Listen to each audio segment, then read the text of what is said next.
that concludes this mission briefing, fellow warriors of knowledge. We've navigated through the trenches of information, delving deep into the battlefields of history. As we wrap up this episode in our campaign for understanding, remember that knowledge is your most potent weapon. Stay vigilant and keep sharpening your intellectual arsenal. We'll rendezvous again for another episode, continuing our relentless pursuit of enlightenment. Until then, keep your mind sharp, your curiosity burning, and your determination unwavering. Simultaneously, you are hereby alerted to our outposts on Facebook, Instagram, and YouTube, fortifying our information dissemination. Should you possess any pertinent intelligence to bolster our mission, transmit your findings with no hesitation. Your contributions shall be prominently acknowledged within the operational archives. Furthermore, for those prepared to provide substantial reinforcement, navigate to our Patreon forward base and enlist. Your support is integral to sustaining our forward thrust. Carry forth the legacy. Dismissed.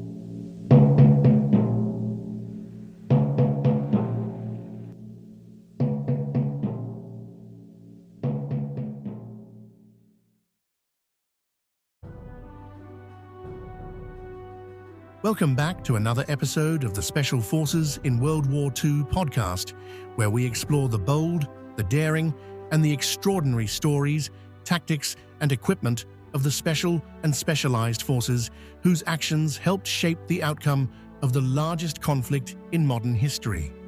I'm your host, Michael Wires, and as always, we're here to uncover the hidden stories behind the remarkable units whose courage and innovation defined the battlefield. At the heart of Belgium's interwar defenses stands Fort Eben-Emael, the most ambitious fortress the country ever builds. Conceived after the trauma of the First World War, Eben-Emael is designed to ensure that 1914 can never happen again. Carved deep into St. Peter's Hill and armed with powerful fortress artillery, it dominates the Albert Canal and guards the northeastern gateway into Belgium. From this position, its guns are intended to control not only the waterway itself, but also the vital crossings that any invading army must seize to advance west. This episode marks the start of a new podcast series. The series is devoted to Fort Eben-Emael and the 3 Albert Canal bridges at Veldwezelt Bridge, Vroenhoven Bridge, and Kanne Bridge. Together, the fort and these bridges form a single defensive system. Belgian planners expect them to block the main invasion route from Maastricht and to delay a German advance, long enough for Allied forces to deploy further west. Before we examine the attack itself, this first episode focuses on what is being attacked. We explore Fort Eben-Emael as it is intended to function, and how the bridges fit into its defensive role. We look at why the fort is built, how it is engineered, and how it supports the defense of the Albert Canal crossings. We examine its armament, its underground structure, and the men of the Régiment de Forteresse de Liège, who man both the fortress and the canal defenses. This is not yet the story of gliders or assault troops. It is the story of a defensive concept, a fortress, a canal, 3 bridges, and a belief that concrete, steel, and water obstacles can stop an invasion at the border. To understand what happens in May 1940, we must first understand what Belgium builds and what it expects this system to do. So, let's start at the beginning. The First World War exposes a critical weakness in Belgium's defensive system of 1914. In response, Belgian planners looked to exploit natural terrain advantages along the eastern frontier.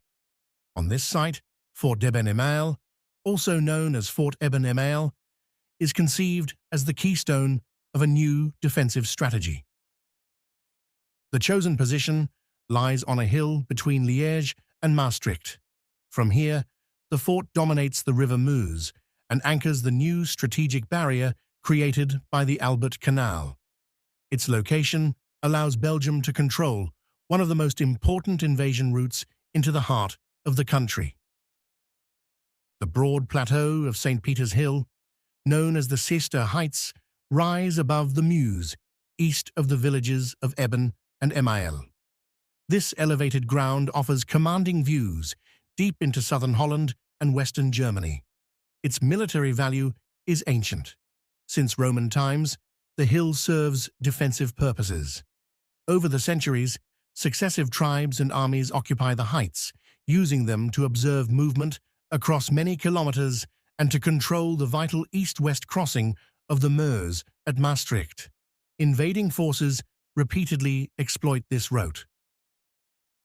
Belgium's interwar requirement is clear. A modern fortress is needed to complete the upgraded Position Fortifiée de Liège the Fun, a defensive system designed to delay any invasion from the east. In 1931, Belgian authorities decide to construct this fortress at Eben-Emael. It is intended to become the centerpiece of Belgium's policy of defended neutrality. By 1936, construction costs reach approximately 50 million Belgian francs, not including additional work carried out between 1936 and 1940. The site itself is a hill of limestone and marlstone overlooking the junction of the Meuse and the Albert Canal. Engineers excavate deep into the rock, removing vast quantities of spoil by barge through the canal. This method keeps most of the construction hidden from view and preserves secrecy. The creation of the Albert Canal makes such a fortress possible. Planned in 1919, the canal represents a major national engineering effort and doubles as a powerful defensive obstacle. The most demanding work takes place at St. Peter's Hill, where engineers cut directly through the milestone. This section becomes known as the Tranchée de Caster. The cutting links the Albert Canal with the Zuid-Willemsvaart Canal and splits the hill completely. The trench is near vertical, reaching a depth of approximately 59 meters. It measures around 46 meters in width and extends for roughly 1,190 meters. The scale of the excavation permanently reshapes the landscape and greatly enhances the defensive strength of Eben-Emael. The fort enters service in 1935. Its completed form has an irregular, arrowhead-shaped footprint, measuring roughly 600 to 750 meters across in each direction. Overall dimensions are approximately 3/4 of a kilometer by 1 kilometer, covering an area of 75 hectares.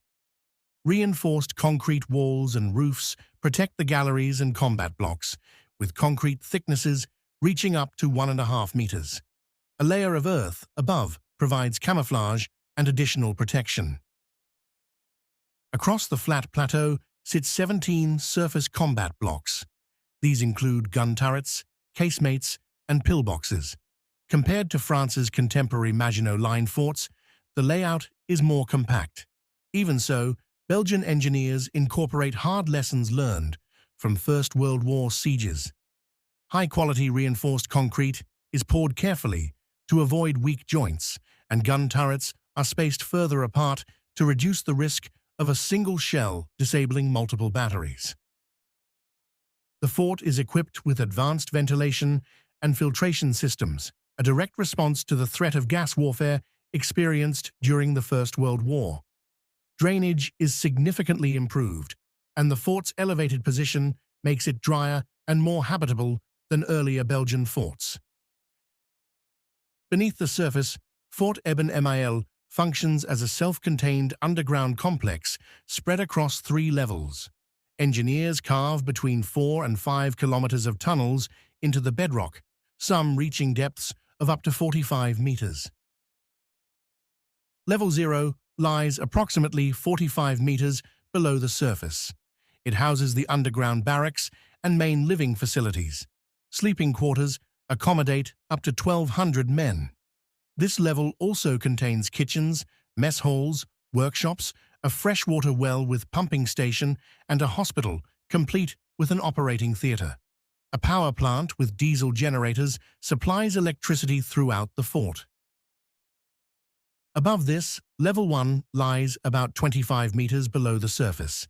It contains ammunition magazines and essential support utilities, including air filtration systems and ventilators. The command post is also located here. From this level, long inclined galleries lead up to each surface combat block.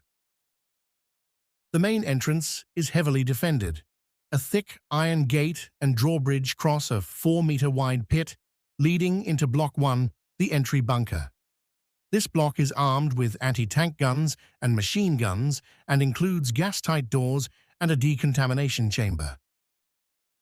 Every aspect of the design reflects the same objective: resilience, self-sufficiency, and the ability to sustain a prolonged defense. The project is extraordinarily expensive, ultimately costing around 50 million Belgian francs. It combines a fortified perimeter of ditches and walls with deep internal protection and relatively modern living conditions. In theory, Fort Eben-Emael is built to hold, alone if necessary, against any attacker approaching from the east. Belgian defensive planning centers on the Albert Canal, north of Fort Eben-Emael. The intention is clear and specific: to delay a German advance for 5 days. During this window, Allied armies are expected to move into central Belgium and establish a defensive line along the River Dyle. The Albert Canal stretches for 129.6 kilometers and is constructed between 1930 and 1939. It is both a major civil engineering achievement and a deliberate military obstacle. The canal creates a direct inland waterway between Liège and Antwerp, while simultaneously blocking maneuver from the east. On average, it measures approximately 46 meters in width and around 4.5 meters in depth. Excavated spoil is piled along the western bank. This creates elevated firing positions for the defenders, allowing Belgian troops to dominate the open ground to the east. North of Eben-Emael, the canal becomes a serious obstacle. Its banks are steep and high. Any German crossing requires careful planning and deliberate preparation. Belgian defensive doctrine remains heavily shaped by the experience of the First World War. National strategy relies on static defensive obstacles, canals, bunkers, and major forts such as Eben-Emael. Planners assume these works, combined with border troops, will form an impenetrable barrier. The entire concept rests on the expectation that Germany will repeat its invasion strategy of 1914. No serious alternative is anticipated. Despite immense investment in labor, time, and funding, this assumption proves fatally flawed. German blitzkrieg operations overrun the Albert Canal before Belgian forces can react effectively. Even before canal construction begins, the Belgian army fortifies the western bank. This side is intended as the primary forward defensive line. The defended frontage stretches from Antwerp in the north to Liège in the south. The Albert Canal is viewed as the decisive obstacle to block German entry and delay an invasion long enough for British and French forces to arrive and reinforce the line. Fort Eben-Emael occupies a critical position on the right flank of this system. It stands on the Lowen Heights, dominating the surrounding terrain. Belgian doctrine considers the fort virtually unassailable. It becomes the cornerstone of the fortified ring protecting Liège.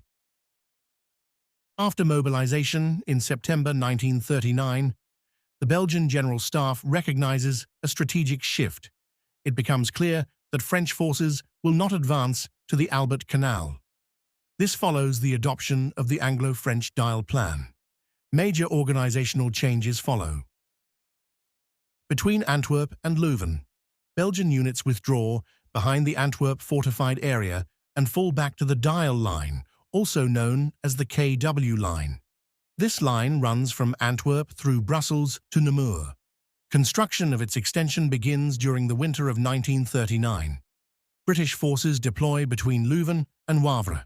French forces take responsibility for the sector between Wavre and Namur. By May 1940, the Albert Canal no longer serves as the main defensive wall. Even so, the canal sector near Maastricht retains critical importance. Numerous bunkers protect bridges and flanking approaches. These are considered essential to prevent a German crossing from Dutch Limburg. The terrain near Maastricht offers an ideal bridgehead for an attacker, making fortification unavoidable. The first bunkers are installed during canal construction itself. As bridges and locks are completed, defensive works follow immediately. One of the earliest bridges, at Lanai, near Eben-Emael, receives a bunker in November 1931. It is built into the left support column and protected by 30 centimeters of concrete. In 1933, Belgian engineers conduct a detailed study of the Maastricht enclave. Special attention is given to bunker and casemate placement. Planning proceeds so construction can begin once the canal stretch between Kanne and Bridge is completed. Defensive bunkers are planned for the bridges at Kanne, Vroenhoven, and Veldwezelt. Large flanking casemates are also planned along the western bank, designated A, B, B prime, C, and D. These flanking casemates are multi-story structures with lateral firing ports covering the canal plain. They mount machine gun embrasures and steel observation cupolas. In 1934, construction begins under SA des Entreprises Réunies. German engineers and laborers are extensively involved. Information gathered during this phase later proves valuable to German intelligence. German workers from the Pure Franquignol Company participate in building bunkers A, B, B prime, C, and D. Belgian authorities are aware of this and impose restrictions. All work is supervised by Belgian personnel. The gendarmerie enforces security, and foreigners, especially Germans, are barred within 500 meters of the sites. Bunkers A, B, B prime, C, and D are completed and occupied between February 18th and February 20th, 1935. Cyclistes frontières from Lanaken man the positions. Each bunker, except C, is commanded by an officer or senior NCO. 2 sergeants supervise upper and lower levels. A senior private operates a light machine gun with 2 ammunition bearers. Observation and liaison duties fall to 1 senior private and 4 soldiers. Bunker C follows the same structure, but with reduced observation staff. These casemates support the main bridge defense bunkers M and N at Vroenhoven and Veldwezelt, completed on February 8, 1935. They stand directly on the Western Road approaches. In March 1935, plans are approved for 27 additional structures. Bunker O is intended to cover the Kanne Bridge and serve as an observation post for Fort Eben-Emael. In 1935, the firm Moens constructs flanking bunkers E and F at Kanne. Each contains a single firing chamber. Weapons are mounted on chardome chassis, allowing the gunner to operate while seated. Bunker E has ground-level access. Bunker F is entered via a stairway leading to an elevated entrance. The canal section between Lanai and Brigden is completed in 1936, placing the waterway directly opposite Maastricht. Additional defensive works follow. 3 bunkers protect the bridges at Kanne, Vroenhoven, and Veldwezelt. 6 flanking casemates for automatic weapons are installed at canal level, 2 per bridge. Further bunkers are integrated into the western support of the Lanai Bridge. Others are built into the Lanai locks and at Veldwezelt. A dedicated anti-tank casemate with field gun mount is constructed at Lanai and designated L1. Construction of canal-side fortifications concludes in 1939. That year, bunkers O, M, and N are connected to electrical power. Earlier installations rely on Macondo acetylene searchlights, later replaced by Willock Botten. Electric searchlights with accumulators.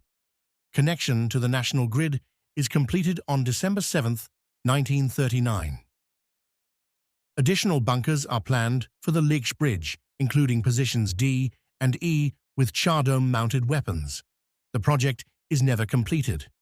Further plans call for 4 water-level bunkers between Veldwezelt and Kanne, linked by a 75-meter underground gallery. This concept remains unbuilt. The Maastricht enclave casemates differ from those in Flemish Limburg. The 4 major casemates at Vroenhoven and Veldwezelt are designed for lateral fire. Each has 2 floors and an observation cupola. Rear entrances are protected by a metal door and roller gate. Upper floors contain 4 firing chambers, 2 mounting char-dome weapons, and 2 housing searchlights. One chamber includes an emergency exit. Lower levels contain automatic weapon chambers, storage space, and latrines. Diamond-shaped trenches protect the lower embrasures from earth collapse. Minor design differences reflect terrain variations, but the overall structure remains consistent. To protect the Kanne Bridge, the Defense Ministry orders construction of Bunker O on the hill at Opkan.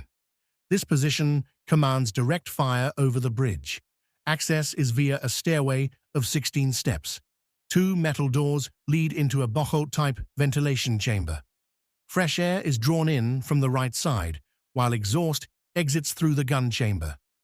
The bunker is later connected to electrical power. Its garrison consists of 1 sergeant, 2 senior privates, and 9 gunners, all detached from Fort Eben-Emael. 2 additional positions, casemates E and F, flank the Kanne Bridge. Each mounts a single gun. Casemate E has ground-level access. Casemate F is entered by stairs. Both fall under the command of 2nd Lieutenant Masson of 5th Company, 2nd Grenadiers. Bunker M at Vroenhoven is designed to block any crossing attempt. It has 2 stories.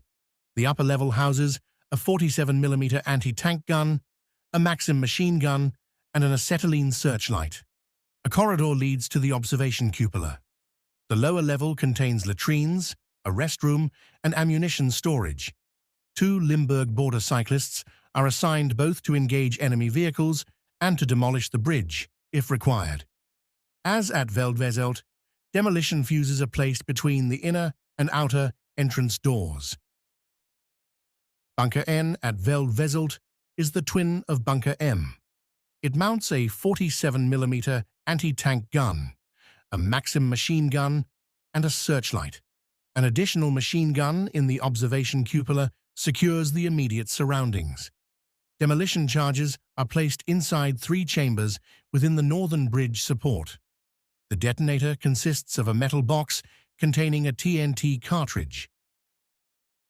Bunker C at Veldwezelt is integrated into the bridge support column. It has 2 levels and 4 Maxim firing rooms. 1 firing port is located on the lower level, 2 on the upper basement level. Both entrances are secured by roller doors. Access to the lower level is via floor openings, with metal rungs set into the concrete wall. Diamond-shaped trenches protect the embrasures from collapse. The Kanne Bridge and its infantry demolition guard do not fall under the direct command of Major Jean Jautrin, commander of the fortress garrison at Fort Eben-Emael. However, he maintains direct telephone communication with Block 0, which overlooks the bridge and serves as an artillery observation post. Major Jautrin does, however, retain direct responsibility for the destruction of the Lanai lock gates and the adjacent bridge. This task forms a critical part of Belgium's wider canal denial plan. Fort Eben-Emael is built on a vast and irregular footprint. The complex forms an arrowhead-shaped layout extending roughly 600 to 750 meters in each direction. Overall, it measures approximately 3/4 of a kilometer by 1 kilometer and covers around 75 hectares. Its galleries and combat blocks are enclosed in reinforced concrete walls and roofs, with thicknesses reaching up to 1.5 meters. A layer of earth covers much of the structure. concealing it from view and adding further protection. Across the broad, flat plateau, the fort fields 17 surface combat blocks. These include gun turrets, casemates, and pillboxes, dispersed to reduce vulnerability and to widen fields of fire. To the south sits Block PL-19.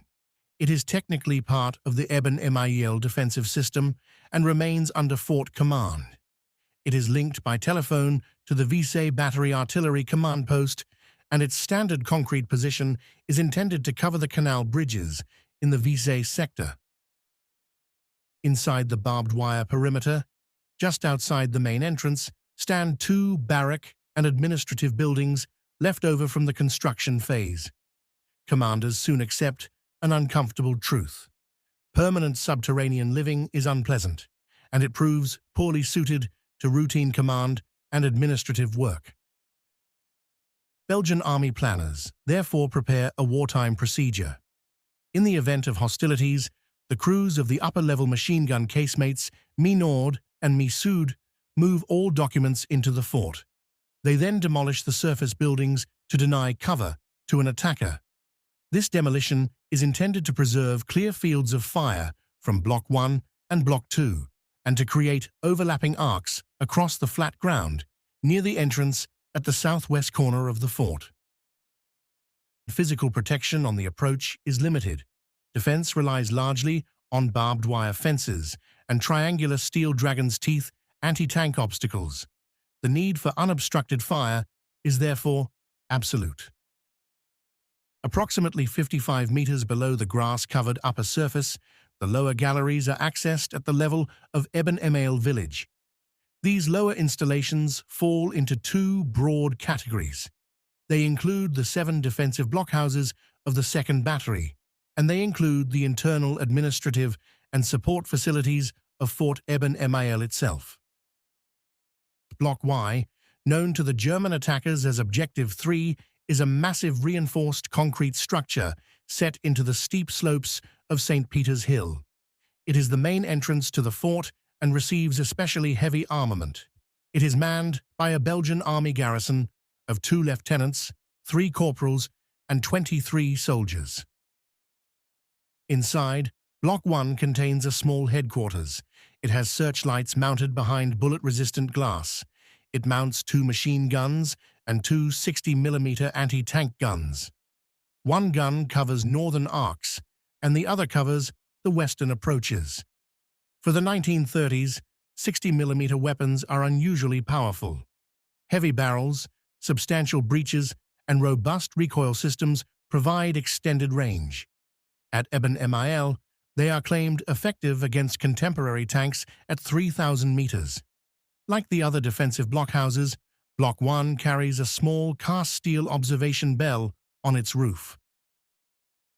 Block 2, known as Objective 4, stands about 251 meters north of Block 1. Its fire covers Kanaal Nord, the wet moat, and in the opposite direction, its arcs overlap with Block 1. Together, the 2 blockhouses dominate the open approaches from the village. Block 2 mounts 2 60mm anti-tank guns, 2 machine guns, and searchlights for night fighting.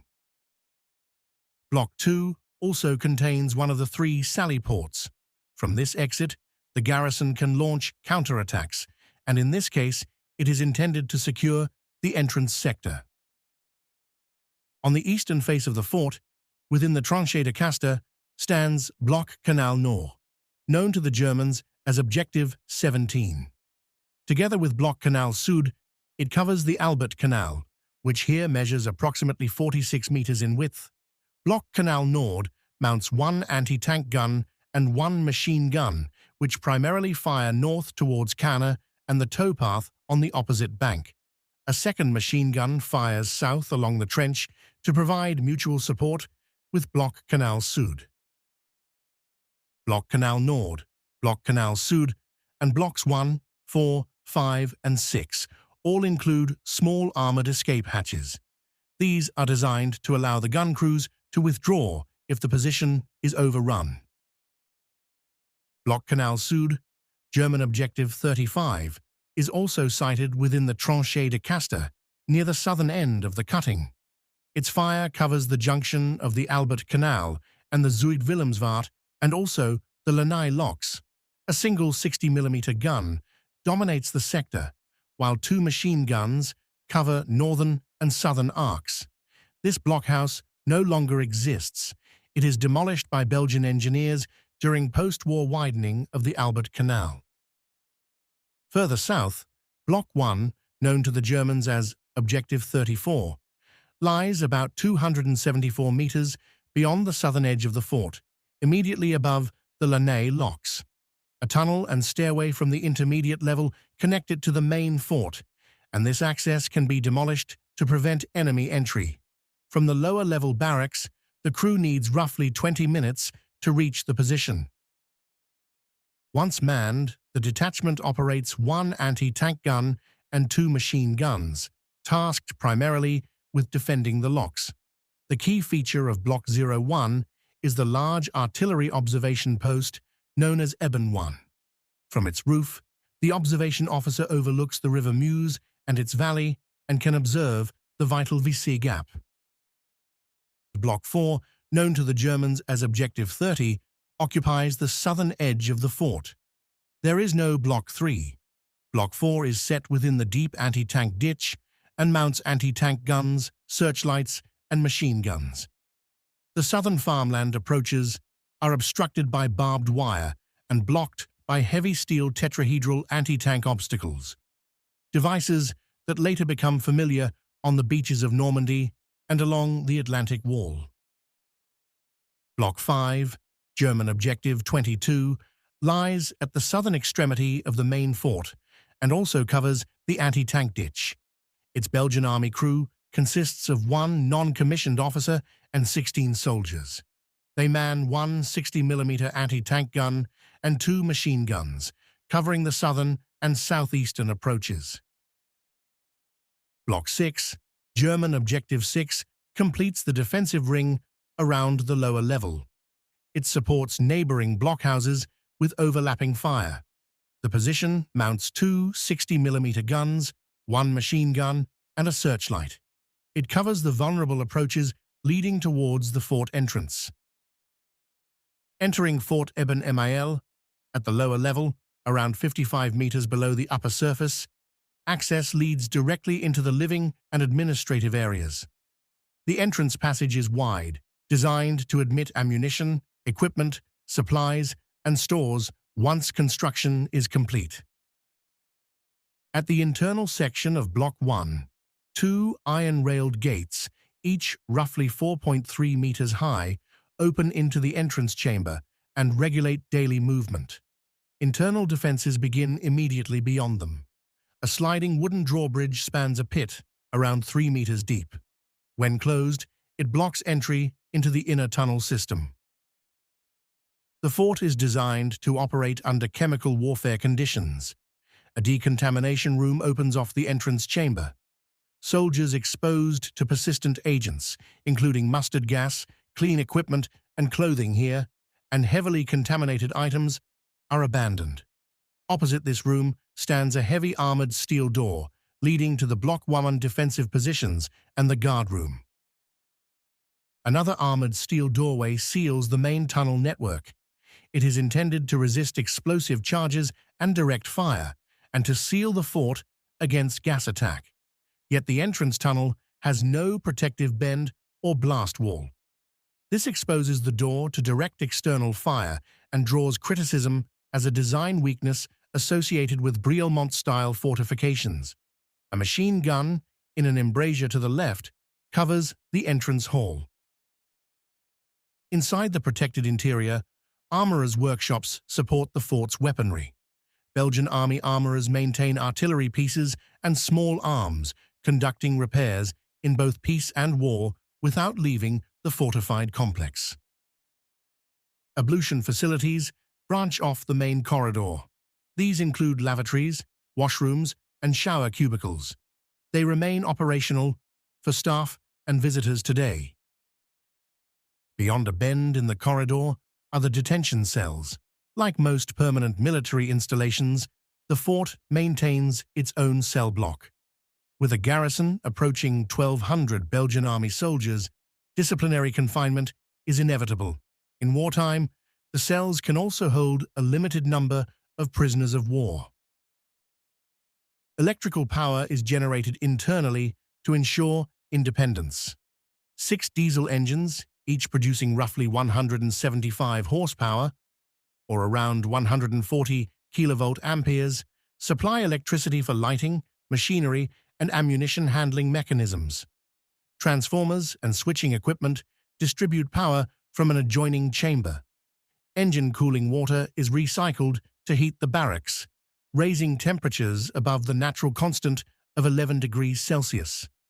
Even so, several areas remain persistently cold. Heated water is also used for the shower facilities. Large fuel tanks are cut into the surrounding rock, providing enough diesel reserves for extended operations. Exhaust gases vent through a large chimney that exits via a concrete casemate on the upper surface.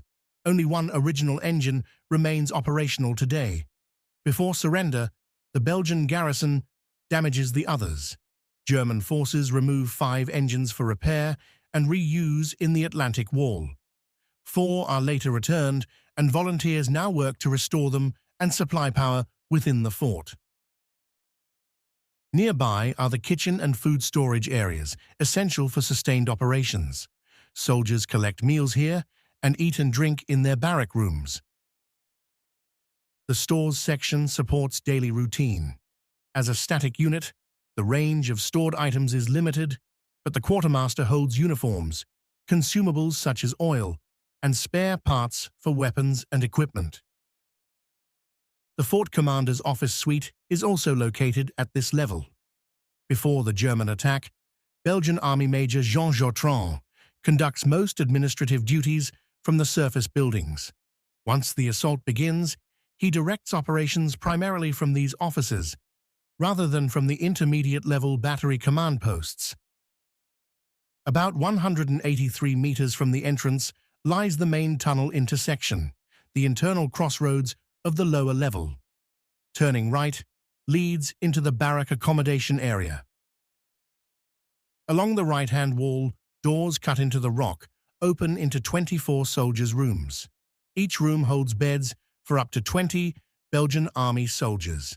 Furnishings are minimal, limited to tables, chairs, and individual lockers.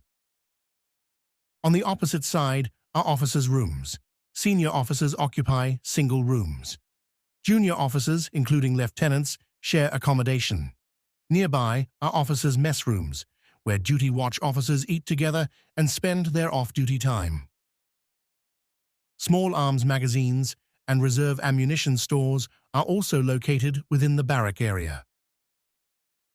At the far end of the barrack spur, behind heavy steel doors, stand the grand staircase and the lifts. These provide access to the intermediate level. Part of the air filtration system is located here.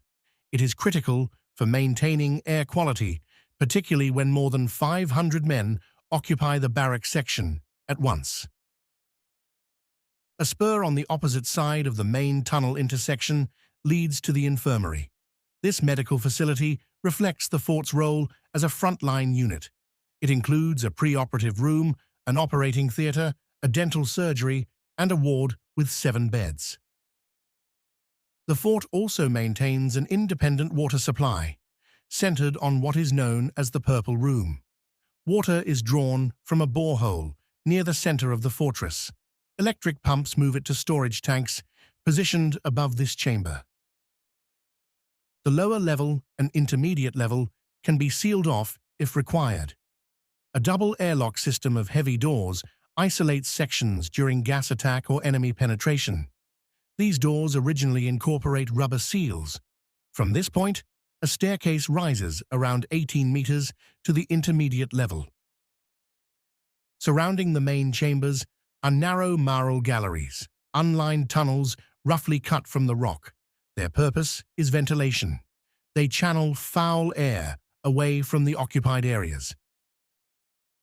The intermediate level is a labyrinth of approximately 5 kilometers of tunnels. The layout is so complex that even the Belgian army garrison relies on directional signs at key junctions to navigate the system.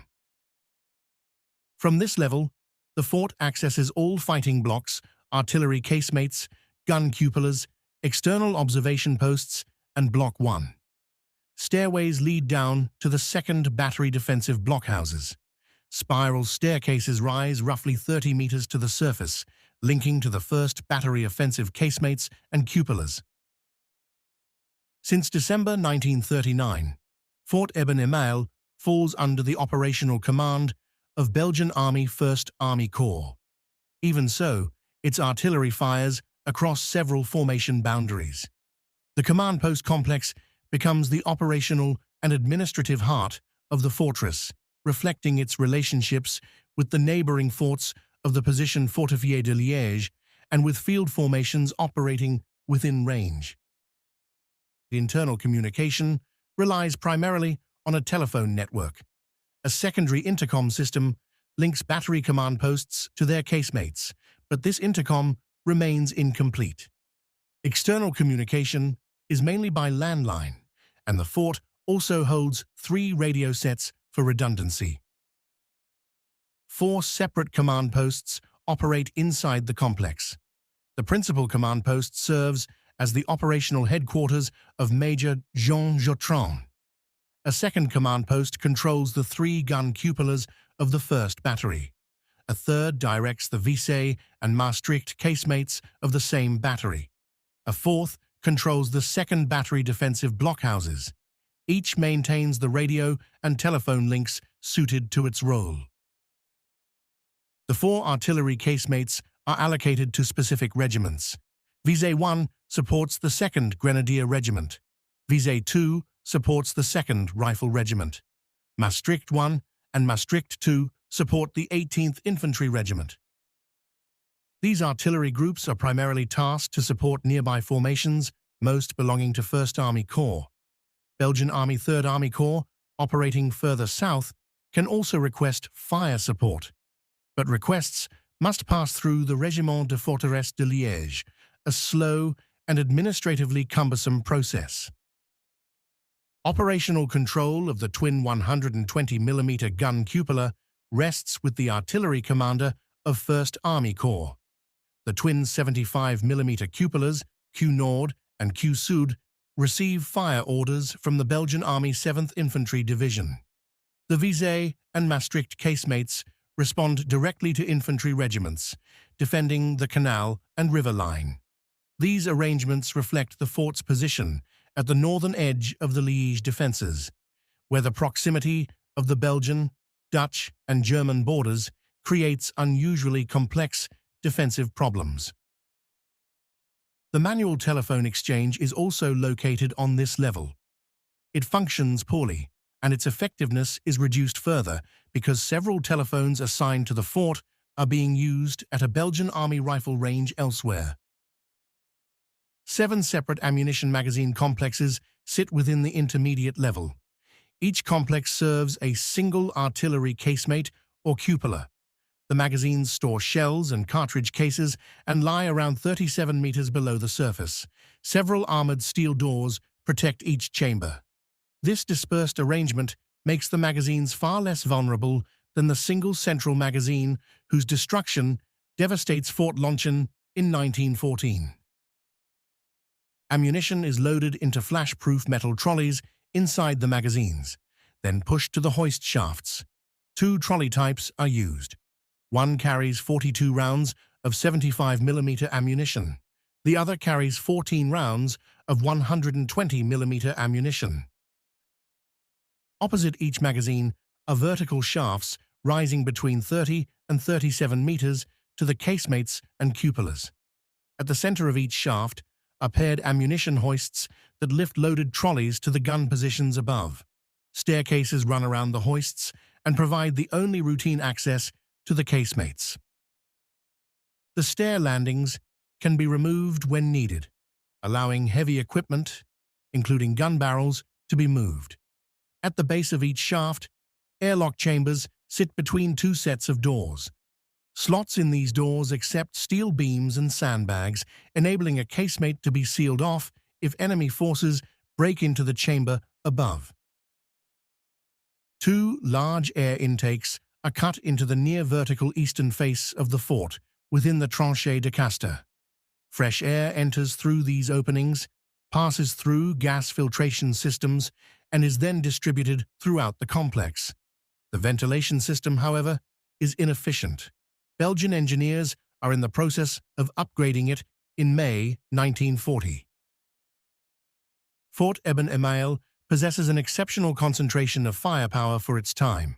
Its design deliberately combines retractable gun turrets with fixed casemate batteries. This mix allows the garrison to engage targets in multiple directions and to sustain fire even under heavy pressure. Most of the armament sits on the upper plateau of St. Peter's Hill, roughly 55 meters above the fort's entrance level. This upper surface carries the offensive casemates and gun cupolas of the Belgian Army 1st Battery. It also includes several defensive positions, including 2 machine gun casemates and 4 anti-aircraft machine gun posts. 4 identical reinforced concrete artillery casemates dominate the plateau. Each mounts 3 75mm guns with a maximum range of about 9,100 meters. 2 casemates face north towards Maastricht and the Albert Canal bridges. These are Maastricht 1 and Maastricht 2, identified in German assault planning as objectives 12 and 18. 2 more casemates face south towards Visay.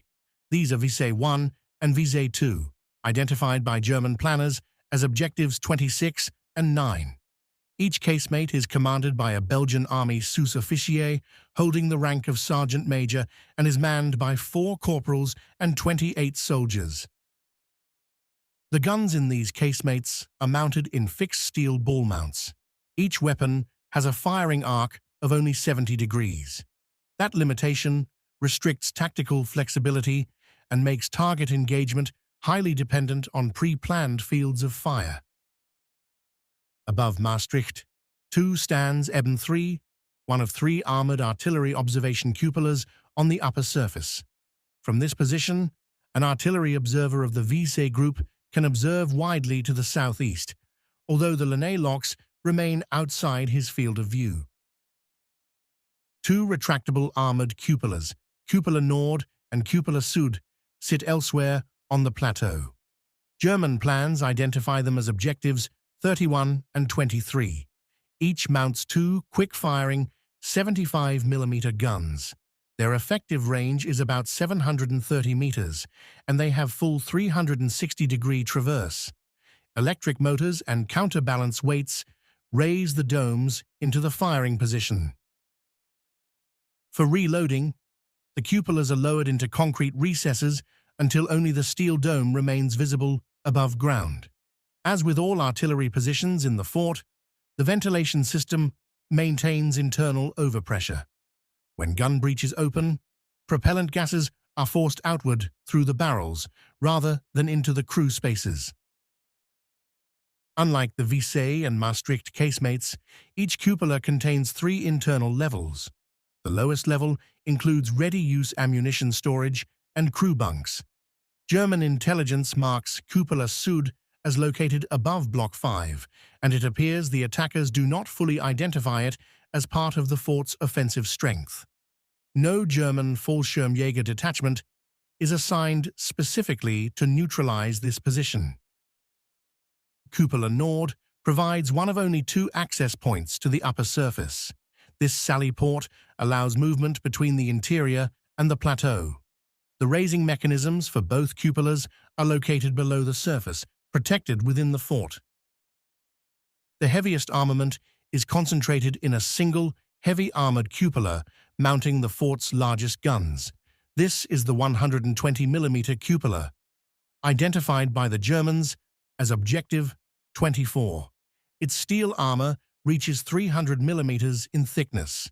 It mounts 2 120mm guns capable of engaging targets out to approximately 15,500 meters. Operational control of these guns sits deep within the intermediate-level command system. Target data is gathered, prioritized, and allocated by Belgian Army I Corps Artillery Headquarters. Fire orders are then passed down to the 1st Battery Command Post for execution. 2 machine gun casemates, Mi Nord and Mi Sud, are positioned on the upper surface. German plans identify them as Objectives 19 and 13. Their purpose is defensive. Designers expect that an enemy might attempt to climb the fort's outer defenses and assault the plateau on foot. An airborne assault is not anticipated. These casemates cover approaches into the center of the fort from the south, a sector considered the most vulnerable part of the upper surface. By coincidence, they also overlook the open ground, later used as a glider landing area. Mounted on Mi Nord is the armored steel dome of the Eben II Artillery Observation Post. This position is manned by an observer team from the Maastricht Group. Mi Nord also contains the 2nd Armored Sally Port on the upper surface. 4 open anti-aircraft machine gun pits are grouped on the southern part of the plateau and are identified in German planning as Objective 29. These positions form part of the area's general air defense. They are not designed to counter airborne landings. Belgian planners expect that any ground assault might be supported by air attack and anticipate bombing attempts as German ground forces push through the Maastricht or Vichy corridors. 3 false cupolas are also installed on the upper surface. German intelligence designates them as Objectives 14, 16, and 32. These dummy structures resemble the real 120mm cupola in size and outline. 2 are placed in the northern sector and 1 stands south of the main defenses. Their purpose is deception, and later German attacks against these positions reveal gaps in intelligence assessment. Near the center of the open area stands a large workshop building of timber and corrugated iron. It supports the Belgian Army Maintenance and Repair Detachment and provides shelter for personnel working on the upper surface. The garrison of Fort Eben-Emael belongs to the Belgian Army Regiment de Forteresse de Liège. This regiment is responsible for manning the permanent fortifications of the Position Fortifiée de Liège. It provides all personnel for Fort Eben-Emael, including artillery crews, infantry for the defensive blockhouses, and the command, technical, and administrative staff required to operate a modern fortress. While operational control of the fort rests with Belgian Army Corps, daily manning, discipline, and internal organization remain the responsibility of the Régiment de Forteresse de Liège. By 1940, Fort Eben-Emael is held by a large wartime garrison under the command of Major Jean Jautron. At full strength, the garrison numbers approximately 1,200 men. The majority belong to the Belgian Fortress Artillery, reflecting the fort's primary role as a fixed artillery stronghold. The garrison is organized into 3 distinct groups. The first, numbering around 200 men, is known as the Groupe de Commandement et de Service. This group consists of technical and support personnel, engineers, mechanics, communications specialists, medical staff, cooks, and administrative clerks. These men remain permanently inside the fort, ensuring that its complex mechanical, electrical, and defensive systems continue to function. The remaining 2 groups each number roughly 500 artillerymen. These form the 1st Battery, also known as the Batterie d'Attaque, and the 2nd Battery, designated as the Batterie de Défense. Together, they provide the gun crews and combat personnel for the fort's offensive and defensive weapons. In peacetime, these 2 artillery groups operate on a weekly rotation. 1 battery occupies the fort for a week, while the other remains in reserve at the village of Wonk, approximately 5 kilometers away. At the end of the week, the 2 groups exchange roles. This system is designed to prevent overcrowding as the underground barracks cannot comfortably house all 1,200 men for extended periods. It also allows many soldiers to remain with their families or continue training elsewhere, reflecting the fact that Belgium is not formally at war until May 1940. Mobilization begins in late 1939, following the outbreak of war in Poland. Fort Eben-Emael is then brought up to full wartime strength. Many members of the garrison are reservists recalled to service. A large proportion are young conscripts or older reservists, while most officers and a number of non-commissioned officers are career professionals. Training focuses primarily on artillery duties and the technical operation of the fort. The garrison receives little instruction in infantry combat. Belgian defensive planning assumes that the fort's walls, ditches, and obstacles will prevent any close assault. As a result, the men are not trained for fighting inside the fort or for repelling an enemy who has already reached the upper surface. Living conditions inside Fort Eben-Emael are comparatively good by the standards of the time. The garrison has access to showers, a field kitchen, and dedicated living quarters. Ventilation and filtration systems maintain air quality when the fort is sealed. An independent power plant and groundwater pumping system allow sustained operation even under siege conditions. Before May 1940, morale within the garrison is confident. The men believe they are serving in an unbreachable fortress. Belgian command expects Fort Eben-Emael to hold out for several days against any attack. Training and doctrine do not prepare the garrison for a sudden shock assault. Major Jotran commands from headquarters inside the fort. The installation is divided into sectors, each corresponding to groups of combat blocks. Junior officers command these sectors under his authority. Artillery fire is directed from internal observation posts, supported by reports from external observation points linked into the fort's communications network. Plans also exist for cooperation with nearby field forces. The 7th Infantry Division is assigned responsibility for securing the surrounding area and is intended to reinforce the fort if required. Fort Eben-Emael stands at the very center of Belgium's interwar defensive strategy. In 1940, it is expected to play a decisive role in resisting a German invasion. Together with a ring of older and newer forts around Liège, it forms part of the Position Fortifiée de Liège, a fortified zone designed to guard the principal gateways into Belgium. Eben-Emael covers the northeastern frontier. Its sector includes the Visé Gap, a natural corridor lying between the Ardennes to the south and Dutch Limburg to the north. For centuries, this gap has served as a traditional invasion route into the Belgian interior. The fort also anchors the defense of the Albert Canal line. This system combines permanent fortifications with water obstacles along Belgium's eastern border. During the late 1930s, Belgium officially maintains a policy of neutrality. At the same time, it quietly strengthens this defensive network. Across the border, France extends the Maginot Line northwards towards the Belgian frontier. Belgian planning assumes that in the event of war, an enemy advance will be delayed along the Albert Canal and the River Meuse. This delay is intended to buy time. French and British forces are expected to move into Belgium and establish a main defensive front further west along the Dial Line. Fort Eben-Emael is positioned directly on the canal and is expected to secure the left flank of this Allied defensive concept. It guards the sector where German forces are most likely to attempt a crossing near Maastricht. From there, any successful breakthrough would open the route into central Belgium. Just north of the fort, 3 major steel bridges span the Albert Canal.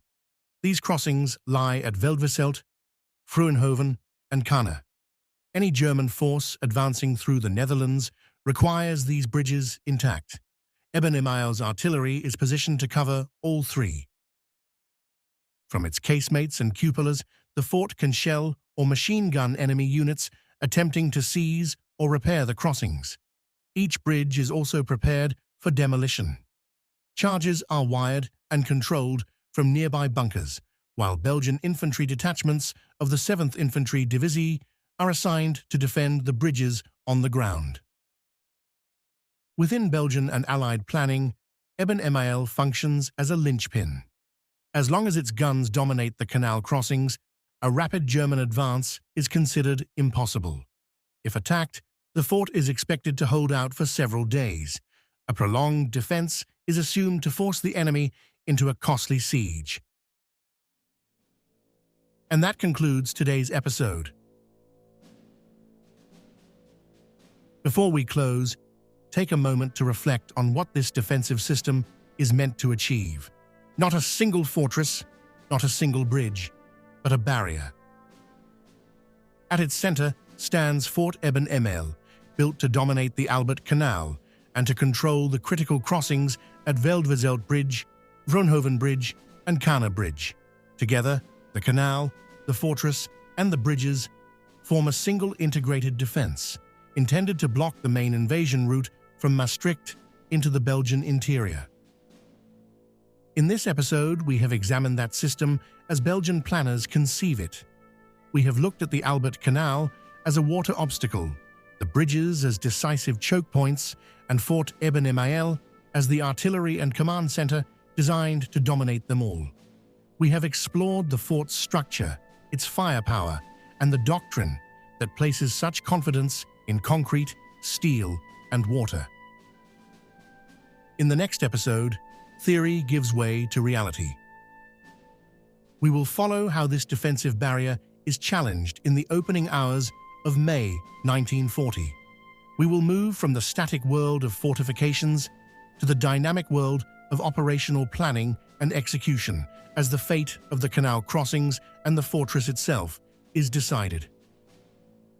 That delay is intended to allow Allied reinforcements to arrive and give the Belgian field army time to occupy stronger positions deeper inside the country. Eben-Emael is therefore regarded as the shield guarding Belgium's eastern gateway. Its presence is believed to compel any German assault to halt at the border.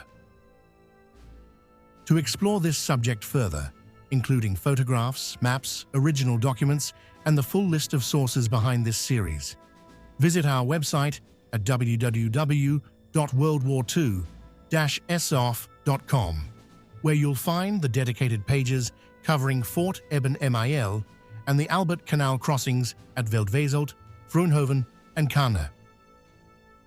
In preparing this episode, we drew on a number of important works that illuminate both the design of the fortress and its role in the 1940 campaign. Chief among them is The Fall of Eben-Emael, the daring airborne assault that sealed the fate of France by James Mrazek. We also consulted the wartime and operational study The Fall of Eben-Emael, Belgium 1940, Raid 38, by Chris McNabb. Alongside these, we made extensive use of specialized research focused on the Albert Canal bridges, including the silent attack, the Fallschirmjäger capture of the bridges of Veldwezelt, Vroenhoven, and Kanne, 1940, by Oscar Gonzalez, Thomas Steinke, and Ian Tannehill. Together, these sources reveal how Fort Eben-Emael and the canal bridges are conceived as a single defensive system, and how their design, organization, and assumptions shape the opening hours of the 1940 campaign in the West. I'm Michael Wires.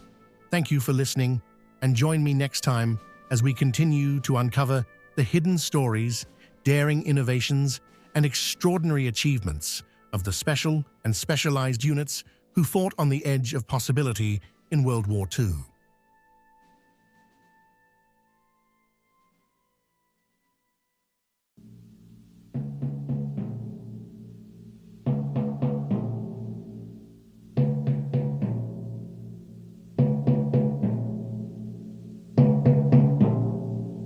Welcome to the Special Forces in World War II podcast, transmitting on this frequency. This broadcast is your dedicated channel for comprehensive intelligence regarding World War II Special Forces operations. Our transmissions encompass in-depth analysis of their strategic maneuvers, cutting-edge equipment, illustrious biographies, and an array of pertinent subjects. The orchestration of these transmissions is executed by the expert team of the Special Forces in World War II website, a squad deeply immersed in the historical theatre. For further insights, visual aids, and captured moments frozen in time, navigate to our virtual headquarters at worldwar2-soft.com. Your immersion into the front lines of knowledge awaits. Over and out.